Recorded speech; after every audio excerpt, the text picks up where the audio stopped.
2 చెంచాల బియ్యం, 2 చెంచాల మెంతులు, 2 చెంచాల కలోంజీ సీడ్స్ని ఒక గ్లాసు నీళ్లలో రాత్రంతా నానబెట్టి ఉంచండి. ఉదయం పూట ఈ నానబెట్టిన నీళ్లను కొన్ని మందార పూలు మరియు రోజ్మెరీ లీవ్స్తో కలిపి ఒక పాత్రలో వేసి వీటిని మరిగించండి. ఈ నీరు సగానికి సగం అయ్యే వరకు సన్నని మంట మీద ఈ నీటిని మరిగించండి. తర్వాత ఈ నీటిని వడకట్టి చల్లారాక వీటిలో 2 విటమిన్ E క్యాప్సూల్స్ని కత్తిరించి ఆ నూనెను ఇందులో కలపండి.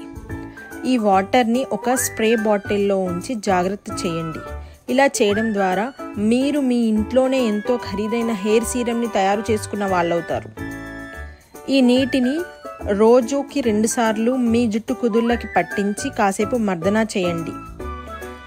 ఈ సీరం వాటర్ మీ జుట్టు పెరుగుదలని ఫాస్ట్గా చేయడమే కాదు, మీ హెయిర్ టెక్స్చర్ని, మీ హెయిర్లో షైనింగ్ని కూడా వచ్చేలా చేస్తుంది. కేవలం ఒక వారం రోజుల్లో దీని ఎఫెక్ట్స్ కనబడడం మొదలవుతాయి. దీన్ని 1 నెల పాటు పాటించడం వల్ల మీ హెయిర్ హెల్త్ కంప్లీట్గా మెరుగవడాన్ని మీరు గమనిస్తారు. Stay happy and healthy.